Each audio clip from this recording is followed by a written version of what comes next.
Bapak Ibu Saudara yang terkasih dalam Tuhan, selamat pagi, selamat hari Minggu.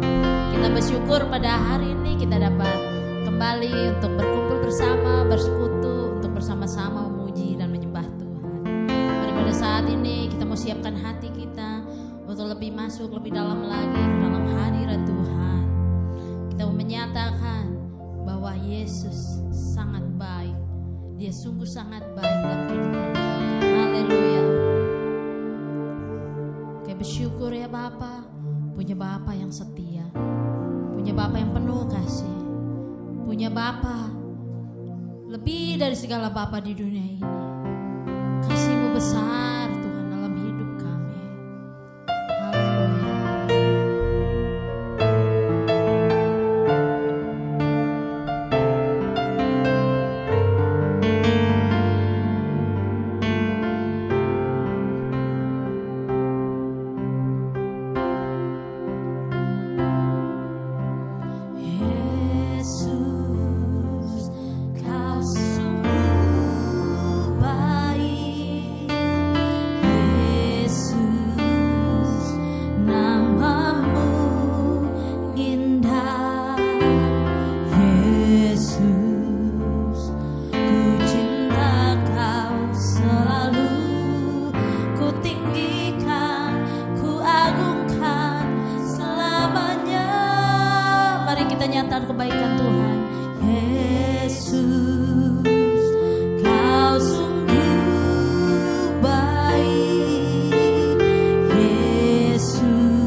Yang layak kami tinggikan hanya Engkau ya Tuhan. Saat ini kami mau lebih mengagungkan Engkau karena kebaikan-Mu, karena kasih setia-Mu, karena kekuatan-Mu tiada taranya ya Tuhan. Hari kami mau mulai ibadah kami. Kami percaya Tuhan, Roh-Mu menguasai ruang hati kami dan ruang ibadah ini.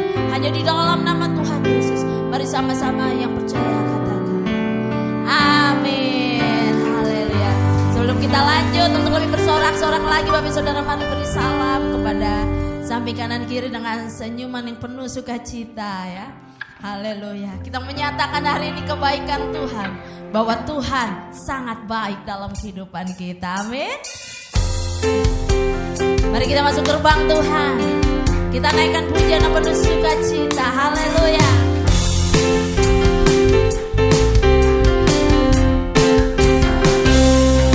Mari masuk gerbangnya dengan hati bersyukur, halamannya dengan pujian, penuhi baitnya dengan nyanyian syukur, hadiratnya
Tuhan kita baik, amin Bapak Ibu Saudara.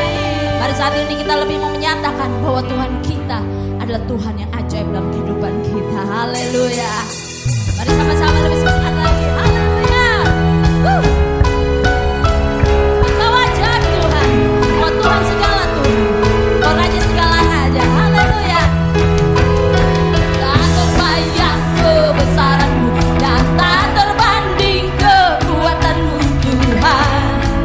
Engkau Raja. Amin. Segenap jiwa dan pengharapan telah kuserahkan untuk rencanamu Tuhan. Kau Raja atasku, hanya Kau yang layak ditinggikan. Mari sama-sama serukan. Haleluya. Ajaib Kau Tuhan, agung dan perkasa. Amin. Kau sumber kemenanganku, layak kuasa, meminta selamanya. Yesus Kaulah Raja mulia. Bersama-sama sekali lagi serukan. Haleluya. Tak terbayang kebesaranmu dan tak terbanding kekuatan. Mari serukan dengan iman Bapak Ibu Saudara. Amin. Yes. Segenap jiwa dan pengharapan telah kuserahkan untuk rencanamu Tuhan. Kau Raja atasku. Amin. Hanya Kau yang layak ditinggikan. Yesus, Yesus. Ajaib Kau Tuhan, agung dan perkasa. Amin. Kau sumber, kami menang bersamamu Tuhan. Yes. Memerintah selamanya. Yesus Kaulah ajaib Kau Tuhan, ajaib Kau. Kau Tuhan yang melakukan perkara ajaib dalam hidup kami. Kami bersyukur Tuhan. Yes. Kau sumber kemenanganku, layak berkuasa, meminta selamanya. Yesus Kaulah ajaib, serukan. Ajaib Kau Tuhan, agung dan perkasa. Kau sumber kemenanganku, layak berkuasa, memerintah selamanya. Yesus Kaulah Raja mulia. Mari sama-sama serukan. Raja mulia. Haleluya. Dia adalah Raja yang mulia. Amin. Dia sanggup melakukan segala perkara dalam hidup kita. Kita tetap menaruh kepercayaan kita yang besar kepada Tuhan. Amin Bapak Ibu Saudara. Mari silakan duduk Bapak Ibu Saudara.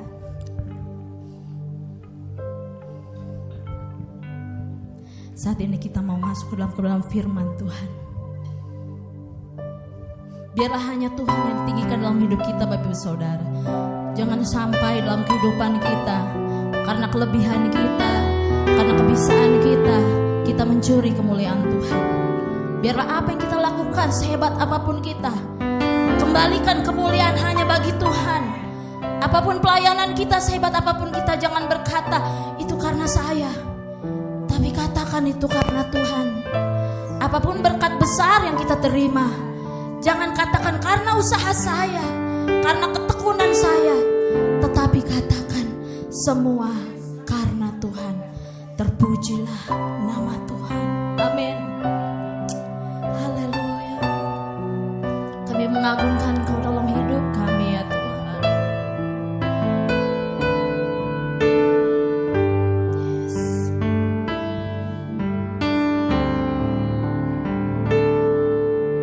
Yes. terutama di dalam hidup ini, karena nama Yesus yang terutama di dalam hidup ini, memuliakan namanya yang terutama, yang terutama di dalam hidup ini, meninggikan nama Yesus yang terutama di dalam hidup ini, memuliakan namanya. Haleluya, haleluya, saya mau cinta Yesus. Haleluya, haleluya, saya mau cinta Yesus. Engkau Tuhan yang terutama dalam kehidupan kami, yang terutama di dalam hidup ini, meninggikan nama Yesus yang terutama di dalam hidup ini, memuliakan namanya.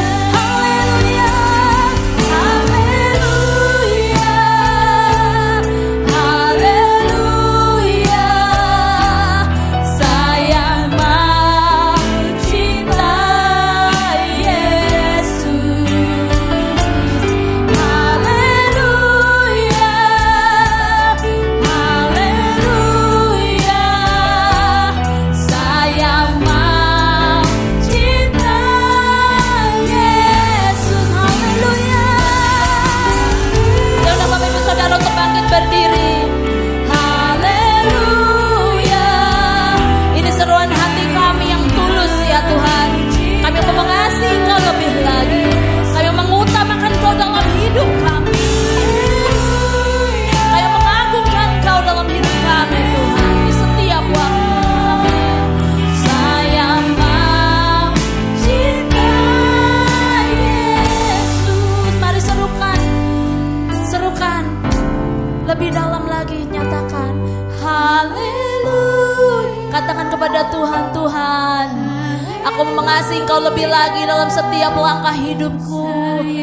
Aku melakukan apa yang menyenangkan hati Tuhan. Amin. Haleluya, haleluya, saya mau cinta Yesus. Haleluya, haleluya, saya mau cinta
Yesus, terima kasih kami mau cinta Engkau Tuhan Yesus. Terima kasih untuk pimpinan Tuhan dalam ibadah kami hari ini. Kami sudah memuji membesarkan nama-Mu. Sebentar firman-Mu akan disampaikan.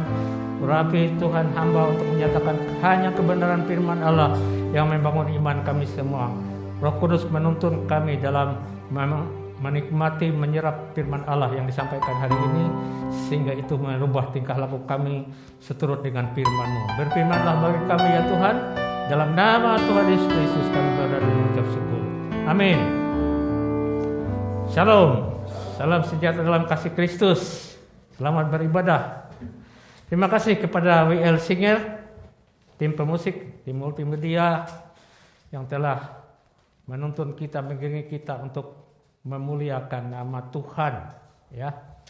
Pada hari ini, dalam bulan ini kita punya tema yaitu menyangkal diri dan memikul salib, dengan subtema menjadi pribadi yang bisa mengikis sikap narsis. Terkait dengan pernyataan menjadi pribadi yang bisa mengikis sikap narsis, maka perlu kita memahami apa itu yang dimaksud dengan narsis. Mengapa sikap narsis harus dikikis? Apa sih narsis itu? Ya, kita pahami dulu apa yang dimaksud dengan narsis. Narcissistic Personality Disorder (NPD), yaitu orang dengan gangguan kepribadian. Nah itu kita lihat itu video singkat berikut ini. Silakan dimunculkan videonya supaya kita memahami itu. Sebelum sampaikan dalam firman Tuhan, nanti disampaikan apa sih, masih tanda tanya, narsis itu apa sih? Itu mengganggu sekali.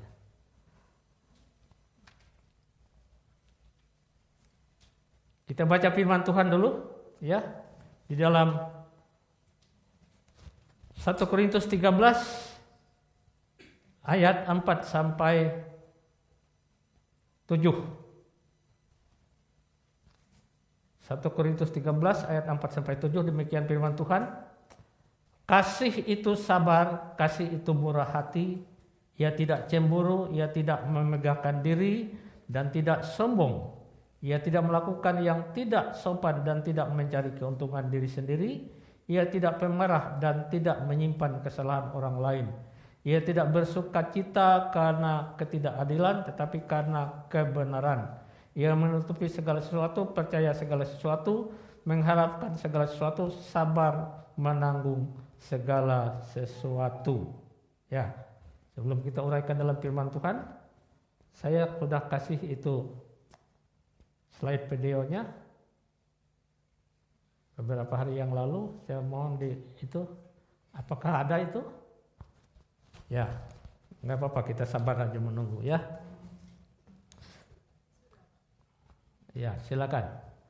Ya, kita simak dulu. Dalam psikologi, narsistik ditujukan dengan kondisi seseorang yang mempunyai kepercayaan diri yang tinggi sehingga menganggap dirinya penting dan patut dikagumi.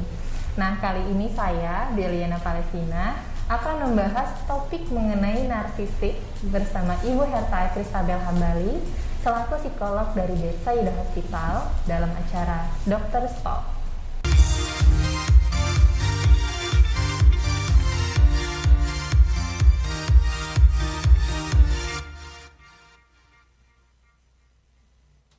Selamat pagi sahabat Bethsaida dan selamat pagi juga Ibu Herta. Gimana kabarnya hari ini, Bu? Selamat pagi Bella, kabar baik. Kamu apa kabar? Sehat juga. Hari ini kita ngebahas soal narsistik. Kalau narsistik itu kan mungkin identik dengan kayak kalau misalnya kita lihat orang selfie mulu gitu ya. Rajin banget upload foto dirinya sendiri gitu ya. Apakah itu yang dinamakan narsistik atau sebenarnya ada penjelasan lain dari narsistik, Bu? Oke, kalau kita ngomongin narsistik, seru nih, ada cerita mitologinya. Oh ada, sebelumnya ada ceritanya ya? Ada ceritanya. Jadi kalau ngomongin cerita mitologi, ada yang seseorang namanya Narsisius. Diramalkan tidak akan hidup lama jika ia melihat gambaran dirinya sendiri atau refleksinya. Nah, saat ia remaja, ia diketahui melihat bayangannya pada saat dia jalan-jalan ke hutan dan di air. dan dia jatuh cinta terhadap dirinya sendiri. Namun versi lainnya, kalau ngomongin mitologi ada versi lainnya. Versi lainnya juga katanya ia itu dikutuk karena sombong dan keangkuhannya. Karena dia merasa dirinya luar biasa, dirinya tampan, dirinya indah. Nah, itu membuat dia sombong sehingga sikapnya ke orang lain itu buruk sehingga ia dikutuk. Oke. Nah, dari sinilah sebetulnya diambil kata narsis itu. Oke. Pertama kali diambil oleh Freudian ataupun tokoh psikologi bernama Freud untuk menggambarkan sebetulnya ngomongin sifat narsis ini. Sifat narsis ini adalah sebuah karakter di mana perasaan membesarkan dirinya secara berlebihan kalau dirinya adalah sesuatu yang penting, sehingga ia kurang empati terhadap orang lain dan keinginan berlebihan untuk dikagumi. Makanya cerita tadi itu menggambarkan sifat narsisistik. Oke, itu tadi awalnya dari siapa tadi, Narsissius ya Bu? Betul. Ya? Dia jalan terus melihat bayangan dirinya di atas air, terus dia kayak mengagumi dirinya sendiri. Betul. Makanya jadilah namanya narsisistik begitu ya Bu? Betul. Lalu untuk narsistik sendiri, apakah dia memiliki ciri-ciri tersendiri? Nah, beberapa ciri-ciri dari narsisistik berdasarkan Dan Newhart, PhD. Pertama adalah tidak introspeksi terhadap kesalahannya, kurang empati, Kita perhatikan ini, atau apakah itu ada pada diri kita? kesalahan dia Kalau itu ada dan pada diri selalu kita, berarti menyalahkan kita orang lain. termasuk orang yang narsis. Mundur saat ia merasa diserang ataupun saat ia kesal. Marah ketika dapat masukan ataupun kritik dan menyimpan dendam justru pada saat dia merasa dikritik atau disalahkan. Dan justru memiliki hubungan satu arah. Maksudnya gimana sih hubungan satu arah? Adalah ngomongin yang penting adalah kepentingan dia. Namun dia tidak memikirkan kepentingan orang lain ataupun keperluan dan perasaan orang lain. Oke, jadi itu tadi ciri-ciri orang yang memiliki sifat narsistik ya Bu ya. Tidak introspeksi, kemudian cenderung mudah marah, dan dia tidak empati begitu ya Bu? Betul sekali. Nah, kalau itu kan tadi orang lain yang mungkin menyadari, oh orang ini narsistik. Betul. Gimana caranya, atau mungkin pertanyaan saya lebih seperti ini. Orang yang narsis itu sebenarnya sadar nggak sih Bu kalau mereka itu narsis? Oke, umumnya mereka tidak sadar Nah, itu dia kalau diri bahayanya. mereka narsis. Kenapa? Nggak sadar. Kan narsisistik itu Kalau dirinya adalah lebih narsis. cenderung negatif. Iya. Dan dia sendiri aja merasa dirinya itu sudah sempurna Oke. dan layak dikagumi. Jadi dia tidak merasa itu hal negatif ataupun dia nggak merasa dirinya tuh narsis. Oke. Karena mungkin tadi seperti ignoran gitu ya Bu ya. Betul. Dari ciri-ciri orang yang memiliki sifat narsistik tadi kan kayaknya banyak hal negatifnya begitu ya Bu. Sebenarnya narsistik itu ada sisi baiknya nggak sih Bu? Nah, sebetulnya kalau ngomongin sifat ada baik ada buruk nih Bella. Betul. Nah, kita melihat dari penelitian kalau narsisistik itu ada benefitnya juga loh. Misalnya meningkatkan ketahanan mental seseorang. Mau dikritik kayak gimana pun dia tetap teguh gitu ya. Nah, terus apalagi justru dia memiliki pencapaian yang tinggi karena kemampuan dia untuk melewati masalah ataupun kritikan dari orang lain. Dan dia merasa dirinya itu berharga dan cenderung asertif. Jadi dia tidak pasif tapi ada keaktifan asertif ke orang-orang lain untuk melakukan ini, melakukan itu, sehingga sebetulnya ada baiknya untuk pencapaian dia. Namun kita ngomongin ini kan narsisistik sebagai sifat. Namun kalau udah ngomongin sampai gangguan personality atau gangguan kepribadian itu cenderung negatif. Nanti kita ngomongin mungkin sampai cenderung kepribadian ya. Oke. Tadi kan sudah sempat dibahas kalau sifat narsis ini dia memiliki kepercayaan diri yang cukup tinggi begitu bisa dibilang. Kemudian apa sih Bu bedanya narsis dengan percaya diri? Apakah ada bedanya atau sebenarnya sama aja sih? Oke, perlu diketahui narsisistik dan percaya diri adalah sesuatu yang berbeda. Percaya diri menunjukkan ia percaya kepada dirinya tanpa perlu ada validasi ke orang-orang lain, tanpa perlu dikagumi, tanpa harus dipuji terus-menerus, tanpa harus iya kamu udah hebat. Nggak perlu melakukan itu untuk kita percaya terhadap diri kita sendiri. Namun orang yang percaya diri itu masih punya empati, masih mau mendengarkan kritikan, masih mau mendengarkan perasaan orang lain, masih mau menerima masukan. Sehingga kalau ngomongin narsis itu sudah perlunya dikagumi, dan dia tidak mendengarkan semua kritikan yang ada dan dia selalu merasa dirinya benar. Jadi itu dua hal yang sebenarnya berbeda.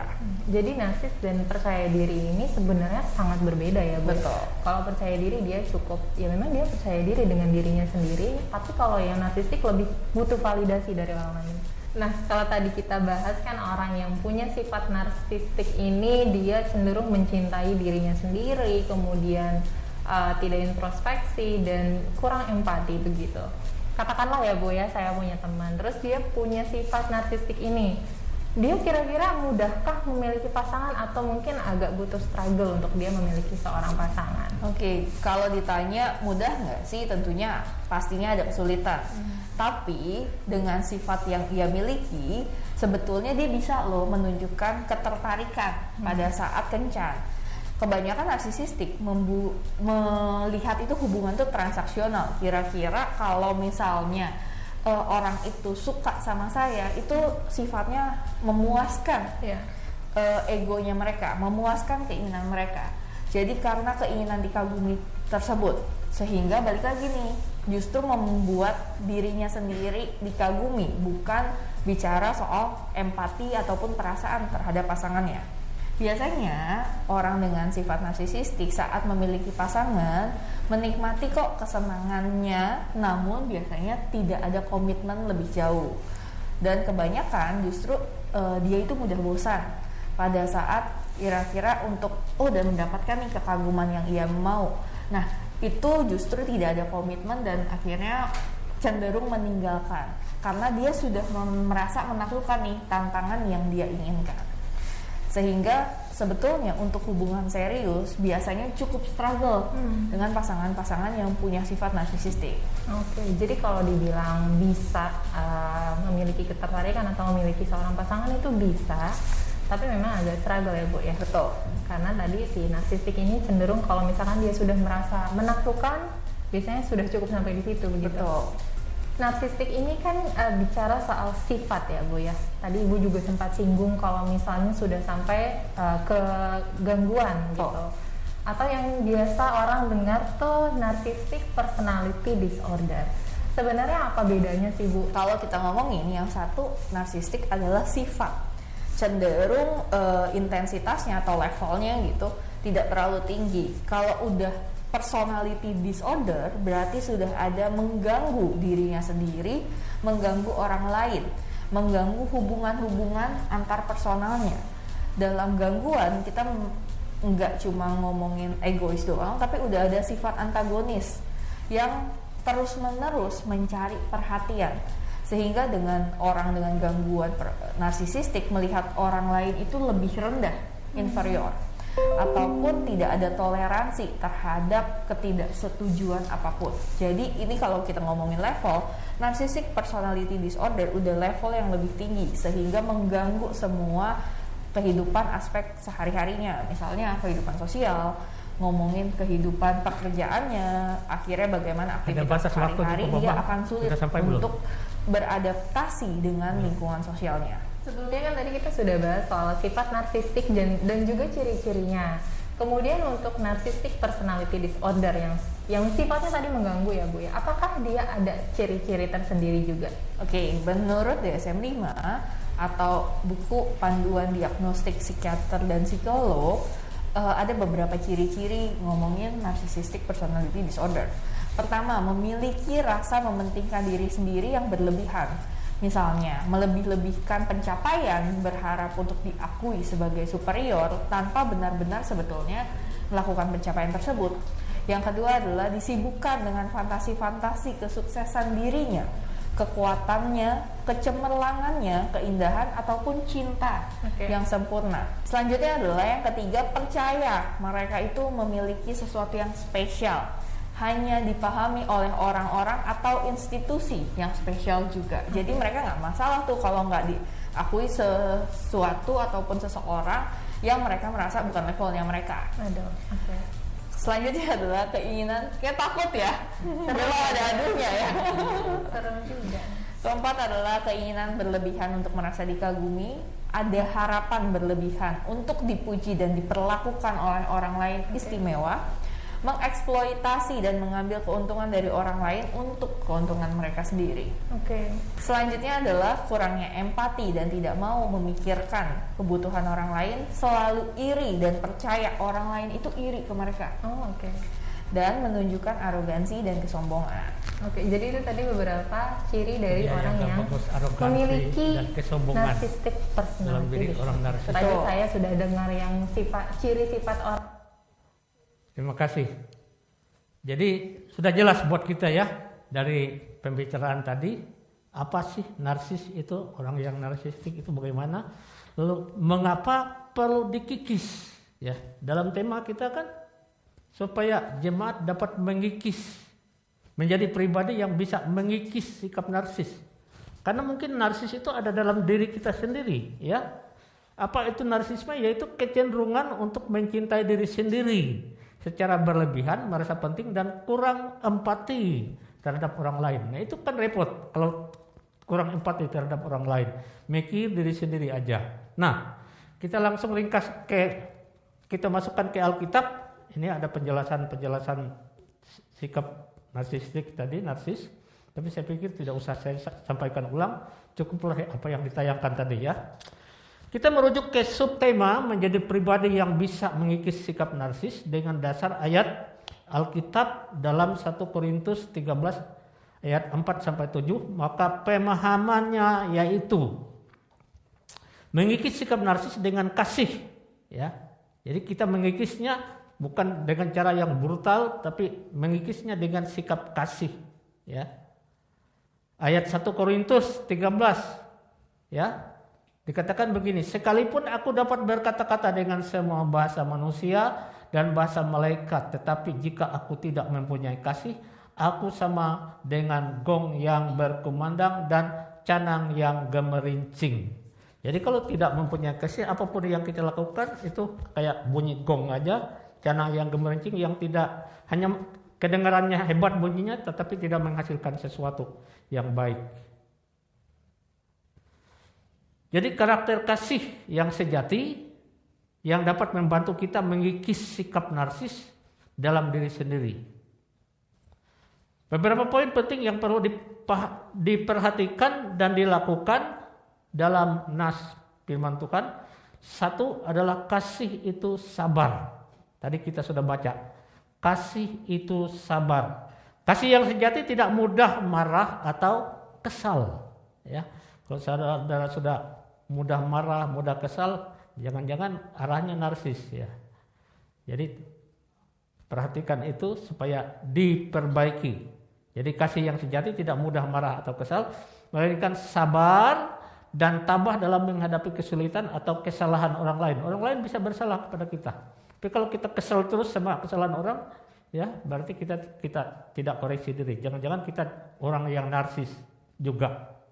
Nah ini berarti kita harus belajar memahami diri dari menahan diri dari kemarahan dan tidak membiarkan ego kita menguasai.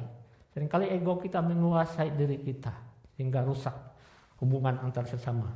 Yang kedua adalah kasih itu murah hati di dalam firman Tuhan. Kasih itu murah hati. Kasih yang sejati tidak hanya sabar, tetapi juga murah hati dan baik kepada orang lain. Ini berarti kita harus menunjukkan kebaikan dan pengampunan kepada mereka yang berbuat salah kepada kita. Sudahkah kita lakukan hal ini? Ya. Yang ketiga, kasih tidak cemburu. Kasih yang sejati tidak iri hati atau cemburu terhadap keberhasilan orang lain. Ini berarti kita harus belajar menerima dan menghargai keberhasilan orang lain, bukan merasa terancam atau iri. Di dalam 1 Samuel pasal 18 ayat 6-8, boleh minta tolong ditampilkan ya. 1 Samuel pasal 18 ayat 6-8. Kita melihat di situ bagaimana Raja Saul narsis. 1 Samuel pasal 18 ayat 6-8. Contoh di situ ya. Kita baca saja ya. Terhalang saya. Tetapi pada waktu mereka pulang ketika Daud kembali sesudah mengalahkan orang Filistin itu, Keluarlah orang-orang perempuan dari segala kota Israel menyongsong Raja Saul sambil menyanyi dan menari-nari dengan memukul rebana, dengan bersukaria dan dengan membunyikan gerincing. Terus, dan perempuan yang menari-nari itu menyanyi berbalas-balasan, katanya, Saul mengalahkan beribu-ribu musuh, tetapi Daud berlaksa-laksa. Berulang-ulang diucapkan begitu. Lalu bangkitlah amarah Saul dengan sangat, ya, dan perkataan itu menyebalkan hatinya, sebab pikirnya kepada Daud diperhitungkan mereka berlaksa-laksa, tapi kepadaku diperhitungkan beribu-ribu. Akhir-akhirnya jabatan raja itu pun jatuh kepadanya. Jadi pikiran Saul itu narsis. Ada pikir kita sebagai pemimpin punya pikiran seperti Saul ini, narsis kita, ya. Memangnya Daud pengen rebut kekuasaan dari Saul? Jauhlah. Tapi pikiran Saul itu narsis, ya. Saul narsis, dia iri cemburu terhadap keberhasilan Daud dalam mengalahkan musuh. Karena kepada Raja Saul diperhitungkan beribu-ribu musuh dikalahkan, tapi kepada Daud berlaksa-laksa. Lah wajarlah orang prajuritnya si Daud, ya, langsung maju ke medan tempur yang paling dahsyat, ya. Banyak aja musuh yang dia dapat kalahkan, ya. Jadi jangan sampai terjadi dalam kehidupan kita seperti itu, seperti Raja Saul, narsis, ya, memikirkan, apalagi kalau sebagai pemimpin memikirkan bawahan kita akan mengganggu posisi kita, ya. Itu pikiran yang narsis itu, ya. Yang selanjutnya, yang keempat, kasih tidak memegahkan diri. Kasih yang sejati tidak memegahkan diri atau sombong, melainkan rendah hati dan menghargai orang lain. Ini berarti kita harus belajar menghilangkan keangkuhan dan kesombongan dalam diri. Sudahkah kita lakukan hal ini? Hilangkan keangkuhan dan kesombongan dalam diri. Mengaplikasi dalam kehidupan sehari-hari. Untuk mengikis sikap narsis, kita perlu mengaplikasi kasih dalam kehidupan sehari-hari. Beberapa cara yang bisa dilakukan, ya. 1. Menjadi orang yang lebih penyabar, ya. Jangan kurang sabarnya, tapi menjadi orang yang lebih penyabar. Kita dapat belajar menjadi lebih penyabar dan tidak mudah marah dalam menghadapi kesulitan atau kesalahan orang lain. Setiap saat kita akan menemukan kesalahan orang lain terhadap kita. Oleh karena itu sabar, ya. Yang kedua, menunjukkan kebaikan kepada orang lain. Kita dapat menunjukkan kebaikan dan pengampunan kepada mereka yang berbuat salah kepada kita, bukan membalas dengan kemarahan atau kebencian. Ya, sudah kita lakukan hal ini, ya. Dan orang lain bersalah kepada kita lalu kita mau balas dengan kemarahan atau kebencian, ujung-ujungnya kita menjadi narsis, ya. Yang ketiga, menghargai orang lain. Kita dapat belajar menghargai dan menerima keberhasilan orang lain, bukan merasa terancam atau iri seperti Raja Saul, ya. Kalau orang lain berhasil karena usahanya, ya pelajari bagaimana ia bisa berhasil. Minta dong. Ya, minta dong resepnya bagaimana Anda bisa berhasil. Bukan iri, tetapi malah meminta petunjuk supaya bisa sama-sama berhasil. Jadi dengan memahami dan mengaplikasikan karakteristik kasih yang sejati, kita dapat mengikis sikap narsis dalam diri sendiri dan menjadi pribadi yang lebih baik. Jadi itulah eksposisi dari 1 Korintus 13 ayat 4-7. Ya. Mengenai sikap narsis ini, Tuhan Yesus memperingatkan dalam melakukan kewajiban agama di dalam Matius pasal 1 ayat 2. Yesus berkata, "Ingatlah, jangan kamu melakukan kewajiban agamamu di hadapan orang supaya dilihat mereka. Karena jika demikian kamu tidak beroleh upah dari Bapamu yang di surga. Jadi apabila engkau memberi sedekah, janganlah engkau mencanangkan hal itu seperti yang dilakukan orang munafik di rumah-rumah ibadah dan di lorong-lorong supaya mereka dipuji orang. Aku, Yesus, berkata kepadamu, sesungguhnya mereka sudah mendapat upahnya." Jadi upahnya sudah dibayar tunai oleh manusia, ya. Jadi tidak ada upah dari Bapa di surga, ya. Pemazmur berkata, "Bukan kepada kami ya Tuhan, bukan kepada kami, tetapi kepada namamu lah beri kemuliaan oleh karena kasihmu, oleh karena setiamu. Jadi di dalam Mazmur 115 ayat 1 pemazmur tidak mau bersikap narsis, ya, mengambil kemuliaan bagi diri sendiri. Pemazmur berkata kemuliaan hanya bagi Allah, Allah yang layak dimuliakan, bukan manusia. Jadi itu harus ada dalam kehidupan kita. Allah layak dimuliakan, bukan diriku. Iblis yang mengambil kemuliaan bagi dirinya, ya, dengan berkata kepada Yesus, semua kerajaan dunia dengan kemegahannya akan kuberikan kepadamu jika engkau sujud menyembah aku. Iblis bersikap narsis dalam Matius 4 ayat 9, ya. Kok minta Yesus, Raja segala raja, menyembah dia? Mau ganti posisi Tuhan. Itu narsis, ya. Kalau kita bawahan mau ganti posisi pimpinan, itu juga narsis, ya. Narsis.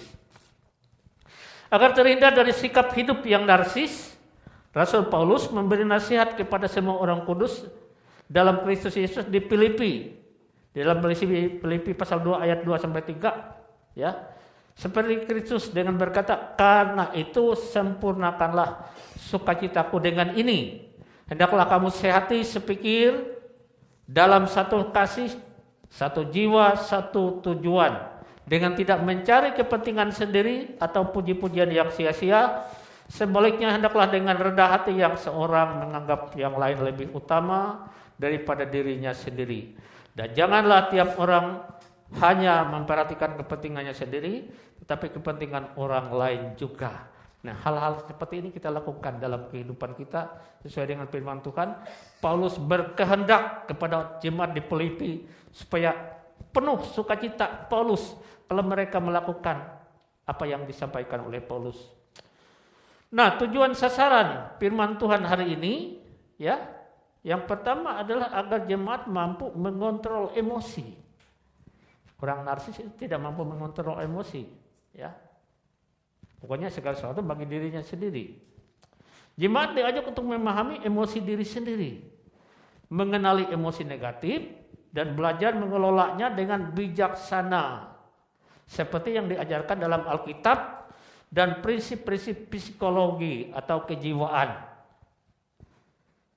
Yang pertama, ya, kecerdasan emosional, yaitu memahami emosi diri. Itu penting dalam kehidupan jemaat. Pahami emosi diri. Jemaat perlu belajar mengenali berbagai emosi diri yang dirasakan, baik itu emosi positif maupun negatif. Ini termasuk memahami penyebab munculnya emosi tersebut. Yang berikutnya adalah memahami emosi orang lain. Emosi orang lain juga perlu dipahami. Kalau enggak, kita bentrok sama orang, ya. Kecerdasan emosional juga melibatkan kemampuan untuk memahami dan merespon emosi orang lain dengan empati. Ini membantu dalam membangun hubungan yang lebih baik dalam jemaat dan lingkungan sekitar kita. Kalau kita bisa memahami emosi orang lain, maka kita akur-akur saja dengan orang lain. Tidak terjadi bentrok, ya. Mengelola emosi dengan bijaksana, ya. Kadang-kadang emosi kita tidak kita kelola dengan bijaksana, ya. Pada pagi hari ini diingatkan oleh kebenaran firman Tuhan. Jemaat diajak untuk tidak menekan emosi. Jadi bijaksana itu bukan ditekan. Saya lagi emosi, aduh, tapi tahan. Aduh, malu dilihat orang. Tidak ditekan, ya. Tidak seperti itu. Kalau ditekan seperti itu berulang-ulang, suatu saat meledak dia, ya. Tetapi jemaat diajak untuk tidak menekan emosi, tetapi mengelolanya dengan bijaksana, ya. Marah boleh, tetapi jangan sampai berbuat dosa. Nah, itu cara mengelola emosi yang bijaksana, ya. Efesus 4 ayat 26 diingatkan. Kita boleh marah, tapi jangan sampai marah kita menjadi dosa. Sedih boleh, tetapi tetap berharap, ya. Ada orang terlalu sedih, berlarut-larut sedih. Nah, kita lihat di dalam 1 Tesalonika 4 ayat 13. Boleh dong ditampilkan, bisa enggak ayatnya?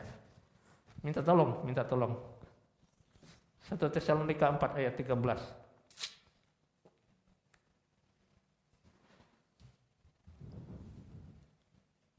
Tesalonika 4 ayat 13. Nah ini Paulus berkata, selanjutnya kami tidak mau saudara-saudara bahwa kamu tidak mengetahui tentang mereka yang meninggal supaya kamu jangan berduka seperti orang-orang lain yang tidak mempunyai pengharapan. Jadi orang-orang yang berduka cita, ya, ada yang mereka kasih meninggal, lalu kemudian berlarut-larut dalam kesedihan, diingatkan oleh firman Tuhan. Sedih boleh, tetapi jangan sampai kehilangan pengharapan di dalam Yesus Kristus.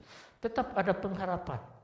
Ya, makanya saya ingat selalu nyanyian itu, El Shaddai, El Shaddai, Allah, apa tuh? Kadang-kadang itu jadi Allah Maha Kuasa, ya.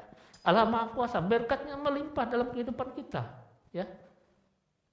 Dia tetap memelihara hidup kita, ya.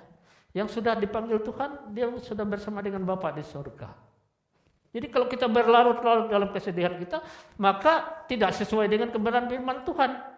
Sedih kita berlarut-larut, sedih boleh, tidak dilarang sedih.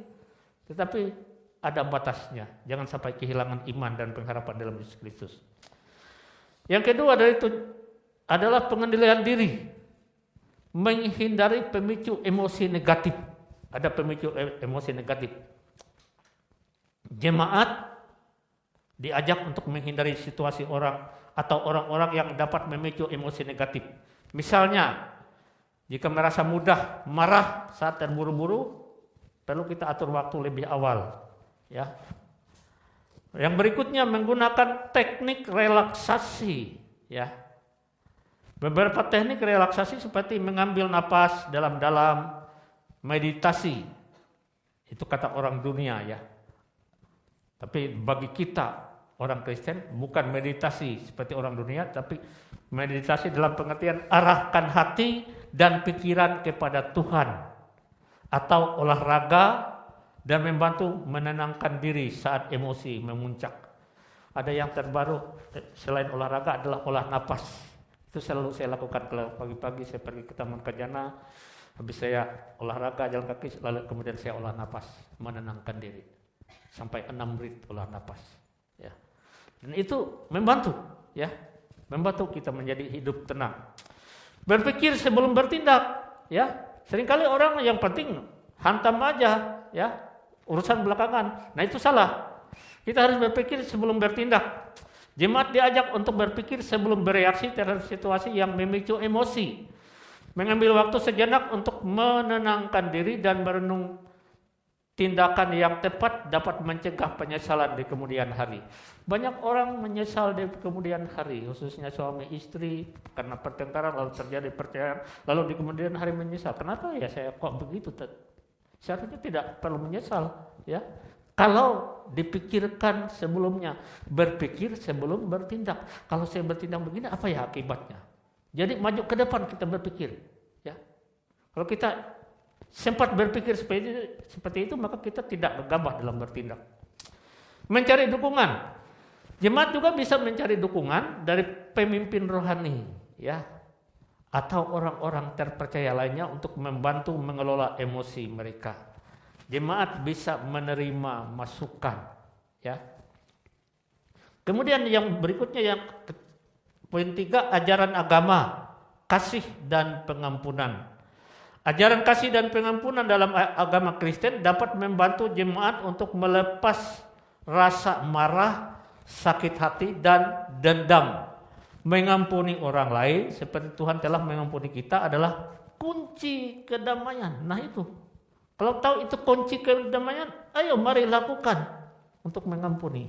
Ya, jangan simpan salah orang lain, ampuni, karena itu memberikan damai bagi kita.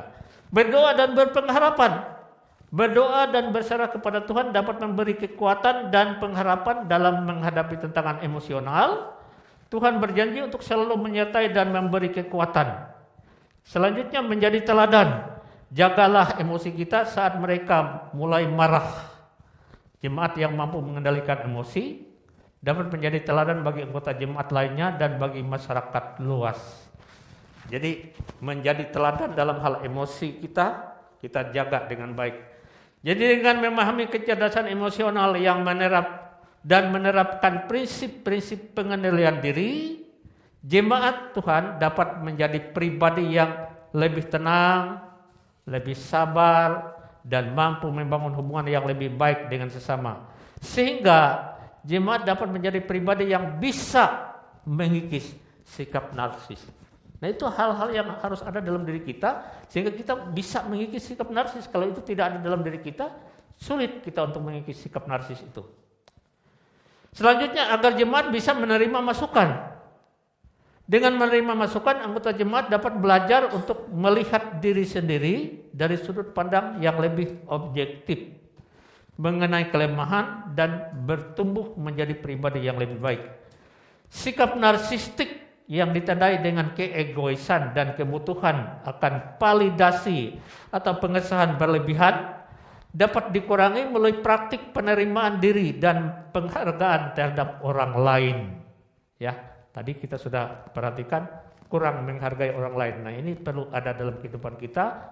Kita perlu menghargai orang lain supaya kita tidak menjadi orang yang narsis. Pentingnya kerendahan hati. Kerendahan hati adalah kunci untuk menerima masukan. Mengakui bahwa kita tidak sempurna dan memiliki keterbatasan adalah langkah awal untuk bertumbuh. Orang narsis seringkali kesulitan menerima kritik. Dan kerendahan hati membantu mengatasi hal ini. Berikutnya adalah empati sebagai jembatan. Menumbuhkan empati terhadap sesama anggota jemaat dapat membuka jalan bagi penerimaan masukan. Ketika kita memahami perasaan dan perspektif sudut pandang orang lain, kita akan lebih mudah menerima pandangan mereka bahkan jika berbeda dengan pandangan kita. Orang narsis cenderung kurang empati. Ini saya temukan dalam sebuah artikel yaitu Grace Pondering, ya. Mereka mengatakan bahwa orang narsis itu cenderung kurang empati. Berikutnya, belajar dari kesalahan. Kita perlu belajar dari kesalahan, ya. Kesalahan bisa terjadi, tapi kita bisa belajar dari kesalahan. Melalui firman Tuhan hari ini, anggota jemaat didorong untuk melihat kesalahan sebagai kesempatan belajar, bukan sebagai kegagalan yang memalukan. Kadang-kadang orang yang berkata, saya harus berhasil. Bila gagal dia stres, ya. Sebenarnya tidak begitu. Jadi kita harus melihat kesalahan sebagai kesempatan belajar, bukan sebagai kegagalan yang memalukan, ya. Kita tahu sendiri lampu ini aja sudah melalui tes berapa kali? 999 kali gagal. Tapi terus belajar sehingga berhasil. Membangun hubungan yang sehat. Penerimaan masukan dan sikap narsistik yang terkikis akan membantu membangun hubungan yang lebih sehat dalam jemaat. Itu sebabnya dalam tema kita harus menjadi pribadi yang bisa mengikis sikap narsis. Hubungan yang didasarkan pada keterbukaan, saling menghargai dan empati akan menciptakan lingkungan yang positif dan sportif. Selanjutnya, kita perlu fokus perhatian pada hal-hal yang bisa diubah. Ya, ada hal-hal yang tidak bisa diubah, ya buat apa kita menghabiskan waktu ke sana? Kita fokus pada perhatian pada hal-hal yang bisa diubah. Berarti mengarahkan energi dan pikiran pada aspek-aspek dalam hidup yang berada di bawah kendali kita dan dapat kita pengaruhi, alih-alih pada hal-hal yang tidak bisa kita kendalikan. Ini adalah prinsip yang diajarkan dalam filsafat Stoik dan mindfulness yang menekankan pentingnya menerima hal-hal yang tidak bisa diubah, fokus pada tindakan dan respon kita sendiri. Orang-orang Stoik itu percaya bahwa emosi negatif yang menghancurkan manusia dihasilkan dari keputusan yang salah. Itu dalam mazhab Stoa Yunani. Tidak perlu kita jelaskan yang itu, ya. Fokus pada hal-hal yang bisa diubah, ya. Jemaat biasakan fokus pada hal-hal yang bisa diubah. Ini berarti mengalihkan perhatian dari hal-hal yang tidak bisa kita kendalikan dan lebih memfokus diri pada tindakan yang bisa kita ambil untuk memperbaiki situasi atau mencapai tujuan. Contoh, ya. adalah menerima kemacetan sebagai sesuatu yang tidak bisa diubah. Nggak perlu kita kesal. Waduh, macet, kesal kita. Ya, mampu nggak kita mengubahnya? Nggak bisa diubah. Ya udah terima aja, ya macet aja. Ya, itu dalam situasi pada saat kita ada dalam perjalanan. Ya, kalau tidak kita akan stres. Ya, jadi terima saja keadaannya macet, ya mau apa lagi? Jangan lalu ngomel kiri kanan, jadi nyetir pun jadi kesal. Ya, terima dan memilih untuk tetap tenang atau mencari alternatif rute. Ya, contoh lain dari fokus pada hal-hal yang bisa diubah. Ya, kita fokus pada hal-hal yang bisa diubah sekarang. Apa itu yang bisa diubah? Pertama, menerima kritik daripada tersinggung atau marah. Saat menerima kritik, cobalah untuk fokus pada apa yang bisa dipelajari dari umpan balik tersebut. Gunakan kritik sebagai kesempatan untuk memperbaiki diri dan berkembang. Jadi orang yang bisa mengelola kritik itu, dia akan mengelolanya untuk memperbaiki diri dan menjadi berkembang dalam pemahamannya tentang kehidupan. Yang kedua, mensyukuri apa yang dimiliki. Ya, kadang-kadang orang tidak mensyukuri apa yang dimiliki. Lihat yang dimiliki orang lain, yang dia punya sendiri tidak dia syukuri. Alih-alih fokus dari apa yang belum Anda miliki dan fokuslah pada hal-hal baik yang sudah Anda miliki. Hal ini akan membantu meningkatkan rasa syukur dan kebahagiaan. Jadi jangan lihat tetangga sebelah punya ini, punya itu, lalu kemudian kita, ya saya belum punya. Fokus saja pada yang kita miliki berkat Tuhan yang Tuhan berikan bagi kita. Yang ketiga, menjaga ketenangan dalam konflik. Ya, menjaga ketenangan dalam konflik. Saat berdebat atau berkonflik, hindari terpancing emosi. Ini sering terjadi dalam diri saya. Ada perdebatan dalam masalah WA dan sebagainya. Saya lihat, enggak perlu saya terpancing emosi untuk hal itu. Saya diamkan saja. Ya, itu hal yang tidak bisa diubah. Itu orang lain udah bicara seperti itu, nggak bisa saya ubah, ya saya tinggalkan saja. Ya, saya tidak perlu fokus ke situ.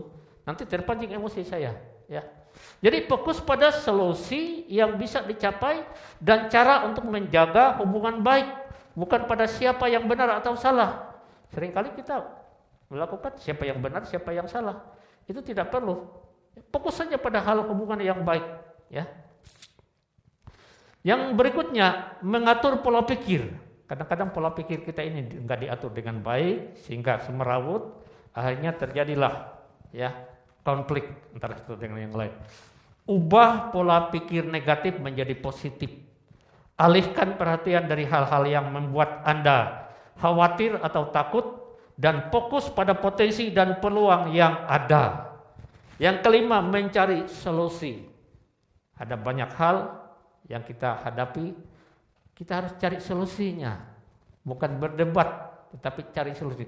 Seringkali orang berdebat, habis waktu untuk berdebat, tapi solusinya nggak dicari. Dalam diri saya lebih suka mencari solusinya. Kalau ada masalah, solusinya apa? Ya. Karena solusinya itu adalah jalan keluar. Jika Anda merasa tidak berdaya, alihkan perhatian pada tindakan yang bisa Anda lakukan. Misalnya, jika merasa stres, nah kalau lagi stres itu apa tuh? Cobalah untuk mencari cara mengelola stres seperti berolahraga atau meditasi. Ya, meditasi itu cara yang umum ya. Tapi dikatakan dalam kehidupan kita orang Kristen, meditasi itu adalah kita menenangkan diri dan kontak dengan Tuhan. Bukan kosong, bukan mengosongkan diri. Kalau meditasi dunia mengosongkan diri dibilang.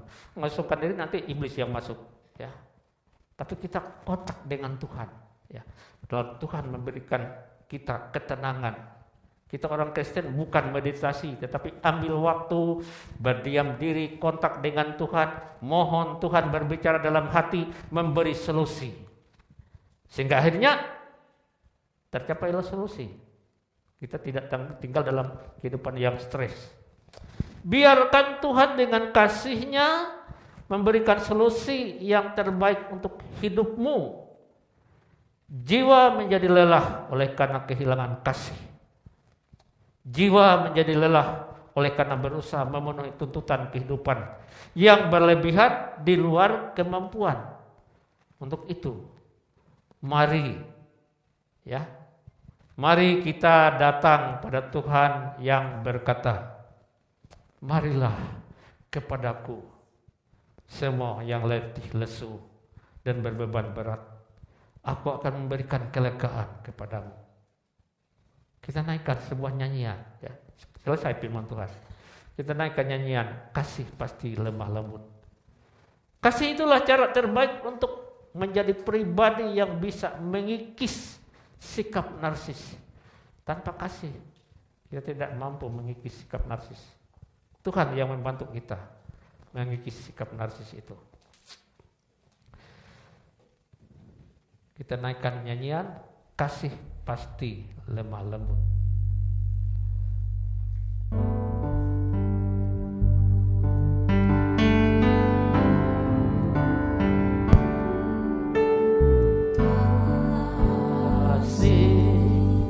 Pasti lemah lembut, kasih pasti memaafkan, kasih pasti murah hati, kasihmu Tuhan, katakan kasih pasti lemah lembut.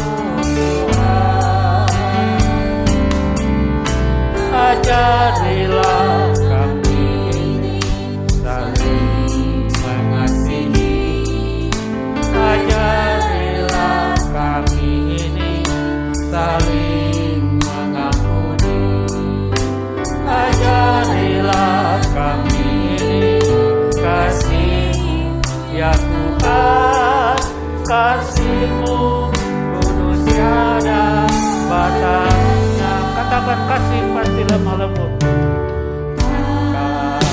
Kasih pasti lemah lembut.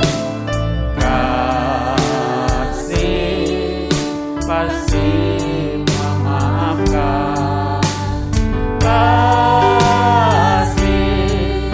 pasti murah hati. Kasih-Mu ajarilah kami saling mengasihi, ajarilah kami ini saling mengampuni, ajarilah kami ini kasih ya Tuhan, kasih-Mu kudus tiada batas. Katakan ajarilah kami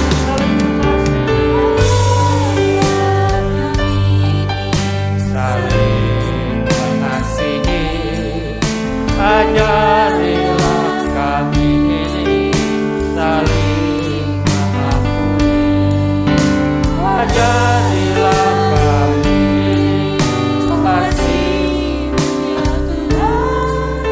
kasih-Mu. Katakan sekali lagi, ajarilah kami ini saling mengasihi, ajarilah kami ini saling mengasihi, ajarilah kami ini saling mengampuni, ajarilah kami ini kasih ya Tuhan, kasih-Mu kudus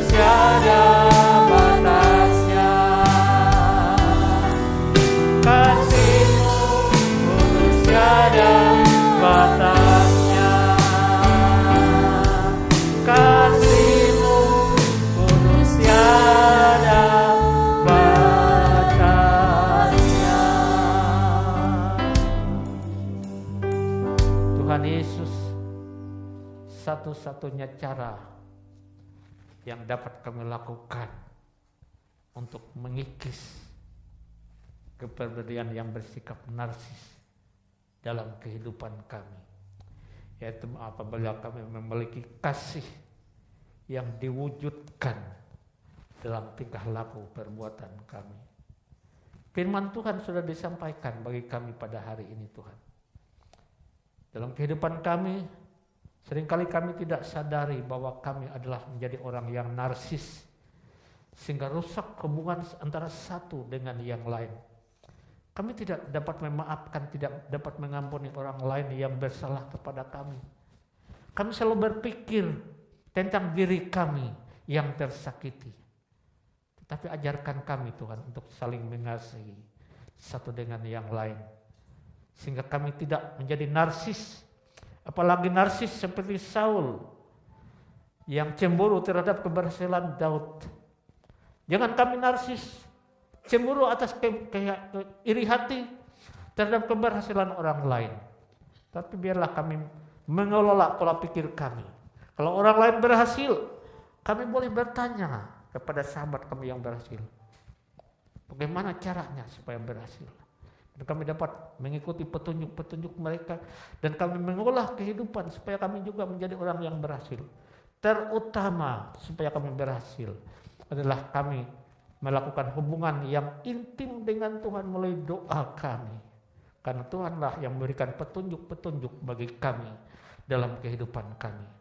Terima kasih Tuhan Yesus, terima kasih atas Roh Kudus, atas firman Tuhan yang telah disampaikan pada pagi hari ini. Kau telah memimpin hamba untuk menyatakan kebenaran firman Allah yang membangun iman kami semua, meneguhkan iman sidang jemaat Tuhan, membuat jemaat Tuhan berhasil mengikis sikap pribadi yang narsis itu, sehingga jemaat Tuhan jadi jemaat Tuhan yang memuliakan Tuhan dan akur terhadap hubungan satu dengan yang lain. Terpujilah Tuhan, dalam nama Tuhan Yesus Kristus kami berdoa dan mengucap syukur. Haleluya. Amin.